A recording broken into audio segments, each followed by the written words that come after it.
Do you know which is the most expensive country to travel in the world? No, that's not Switzerland, and no, that's not Singapore. It's another country in Asia, and that's Papua New Guinea. So I've spent 3 weeks here, and I've spent a lot of money here. I haven't expected that it's so expensive, no matter if you're traveling solo or in a group. And now I know why, because I've wondered, why is this so expensive? Is this a scam, kind of? But no, it's not a scam. It's really very, very expensive. So I'll tell you the reasons that I found. First of all, let's talk about water supply and canalization. It's not very much developed in Papua New Guinea. And if you go to accommodation, a good accommodation, which is not a local house, so if you go to a hotel or a lodge, there will be water supply, especially for you guys. So there will be cleaning water for showering, washing the dishes, and this is expensive. Like one big container costs a lot of money, and they should purchase it like a lot of money, around $3,000 what I heard. This is very, very expensive. Otherwise, there will be no water in your hotel. And usually local people in the villages, they just go by the river and they shower there. And they drink this water also. But for us, it's a little bit different. So it's better you guys have this water supply. Number 2 reason is generators and electricity. Electricity in villages is also not very much available. In most of the villages 10 years ago, there was nothing. There was no electricity, there was no water supply, and there was also no tourists there. So for us, for traveling, we of course need electricity, at least to charge our phone and our batteries and our camera. People or hotels and lodges, they buy generators, and some of them are very expensive. They can reach up to $20,000, and depending on how much they work, in some expensive hotels, the generators work the whole day, so there is electricity the whole day. And in some places, they just turn on the generator in the night for a couple of hours, so you can charge your phone and battery. This is of course a big investment for a lodge or for someone who works with tourists. And this also drives up the price of the accommodation. Yes, the accommodations are very basic. Hot water is not always available, let's say very, very seldom, but let's see, in this tropical country, we can manage. But because of these generators and just the availability of clean water, this drives accommodation cost very, very high. Another reason why is it expensive is because of the food and the drinking water availability. Drinking water, as I said, locals, they drink from natural resources, but we should always drink water from a bottle. And this is also expensive because locals don't buy it. So basically the only consumer of these water bottles is the tourist. One bottle is, if you go in the cheapest market, is 2.5 kina. And if you buy from a hotel, it will be 5 to 6 kina for one simple bottle. Another thing is the food. Food is also not very much diverse here. The staple food here in Papua New Guinea is sweet potato, and locals eat sweet potato all the time. If you're traveling longer, of course, it's important that you have some diversity in your diet. And that's why people in accommodations, they buy special food like rice. They buy all of the ketchups and mayonnaise. They buy chicken, which is also expensive, or meat. And they buy different vegetables like broccoli or pepper. And to make it a little bit more diverse, carrots. And this also can drive the cost a little bit. So that's why a simple plate of food, it can cost around $10, which for this country is of course expensive. If you want to have local food, you can just buy from the street, and it will cost you maybe one potato, it will be less than 50 toya. Of course, you can eat this, but not every day because it's not very sustainable and healthy. So all of these different foods, because people don't really buy them and don't really grow them a lot, they are expensive. And this also drives the cost a lot. Another thing that really I was surprised and maybe a little bit annoyed is the cultural show performances. So whenever you want to see a specific tribe performing and dressing up and painting the masks and everything, they will do it for sure, but of course you have to pay. Local people in normal days, they just wear normal clothes with like t-shirts or dress or shorts, and they don't really paint like this in their everyday life. So if you want to see a performance and then painting, You have to organize it and pay for it. And what really surprised me is not this, but everything around the organization had a small fee. For example, you have to pay if you want to see the whole show. Then you have to pay for dressing and making the costumes. Then you have to pay for the paint. Then you have to pay organizational fee, which nobody knows what is it. Then you have to pay a guide fee for someone who will tell you actually the story of this tribe and the show and why they do it. Then you have to pay maybe security fee, because in your accommodation or during the performance there will be security around during the day also. And then if you walk somewhere, you have to also pay the guys who are walking up with you.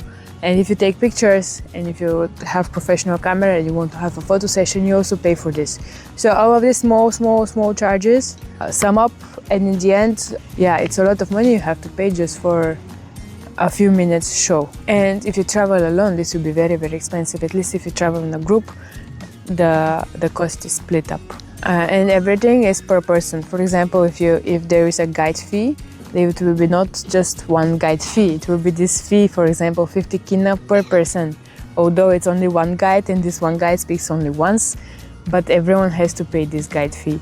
Or if it's the painting fee, it will be like 100 kina for the show. If you have like music performance, they will also ask for 100 kina or 200 kina per person. So if you're 2 or 3 people, they will ask per person, so it will be also a lot of money in the end. Why is this? I got really annoyed when I was traveling alone with David. We were just 2 of us, and they really charged us really per person. And in the end, for this music performance, which was, let's say, maybe 10 minutes or 15 minutes, we had to pay everyone $20. So each of us $20. And yeah, I think in total $40 for 15-minute performance. I don't know, I find it a little bit too much. Another expensive thing is the transport here in Papua New Guinea. In Papua New Guinea, there are 3 main highways, which are mostly constructed by the Chinese. Chinese slowly come here and they have mines and they extract different metals and natural resources, so they make the roads. However, although the roads are in a very good condition, sometimes because of the rainy season, which is 3 months here from December to February, and because of all of the landslides and maybe the quality of the work done, the roads can be very, very bad. But don't worry, the drivers are very, very good here. For example, 20 years ago, just to go from Guroko to Mount Hagen, it took more than 24 hours. 10 years ago, it took 5 hours. And now it takes 1 or 2 hours with a private car. So you can see in such short a period of time, infrastructure developed a lot, but still there are only 3 highways. So if you want to go more deep, if you want to go deeper into the villages and the jungle, of course, then the roads will be very bumpy, very dusty. There will be a lot of river crossings and crazy, just crazy. Regarding public transport, there are buses. So there's no time kind of schedule. You just go, and whenever the bus is full, then you go. So maybe if the bus is full, you can just go right away. Or if you're the first passengers, you have to wait for 2 hours so the bus gets filled and then you have to go. So this is kind of the thing with the public transport here. And I was lucky enough because I got a contact and he had a contact. So they told the bus driver to come to my hotel. They picked me up and I was really the last passenger of this bus, and then we moved on. And they really also dropped me at the right village, but this was because the village was on the highway. So public buses are not actually that much expensive. I paid for a 4-hour journey $10 or 50 kina, and they make stops. Like they make maybe 3 or 4 stops. Just they stop on the local market to buy food or betel nut and some drinks. Interesting fact, it was okay. Like, of course, if you want to take pictures out of the window, don't be careful. Or just close the window in the bus so people from outside cannot grab and take your phone. That's the only caution. Otherwise, it was very safe. It was very fun because during the journey, the driver put on radio or some kind of program, so people were laughing a lot during the journey, and that was very, very nice. However, if you want to be a little bit more independent and move faster and move to other areas which are not on the highway, you have to hire a car and a driver and a guide, and this can be very expensive, because the most popular car here in Papua New Guinea is Toyota Land Cruiser 4x4, and this is really necessary, otherwise you cannot move anywhere. And of course, they are big cars, they are heavy cars, and not everyone can drive here. So you have also limited amount of drivers who are qualified, and also you have limited amount of cars. Not everyone has a car here because car is very expensive. So all this makes it very expensive, plus to hire them and the fuel. So it can be more than $250 per day to hire the car. The gas is not that expensive in comparison to other countries, around $1 per liter, but still that's expensive. That's very expensive. The last thing that I want to share why here is so expensive, which I really think, is that when you come here, the flights are very expensive. Also, the domestic flights can be expensive. When you are here, of course, you want to see the cultural show, you want to see the culture, you want to see the masks, how they paint, maybe you want also to be painted. You don't come here every day. It's not easy to come here. Of course, you have to see it. And if you go to a specific village with specific tribe, they are the only tribe who does this performance and show. So you don't have other option than paying. You know, they can ask for a lot of money, thousands of kina, which is thousands of euro or US dollars. And if you don't bargain, like, you really don't have another option. So I don't know if people are really that smart that they know that they're the only one. So if you don't pay, you don't see the show. Or, you know, and also tourists are the only source of huge amount of money here. Otherwise, most of the people here, 80% are farmers, and they just go on the market, they sell their potatoes, their corn, and the bitternut, and that's the only source of income here. So whenever they see tourists, of course they charge a lot, and it doesn't go to one person, this amount of money, it's distributed to the community. So if one village consists, or one community consists of 50 people, and everyone wants 10 kina, so the price will be just 500, just because the community is so huge. That also makes it expensive. And really they know you don't have another option. You're there, so you travel so much from the other part of the world to come here to see the show, and you don't have other option to pay. Do bargain. People bargain here. Sometimes it's very difficult, but you can bargain for everything. You can bargain for the hotel price, and you can bargain for the food, you can bargain for the accommodation, you can bargain for everything. Especially, for example, for accommodation, if you stay more than one night, or if you're a guest again, then they will give you a discount for sure. So try your best, bargain for driver. You can do this here. I think in the end, that's the reasons Papua New Guinea is so expensive.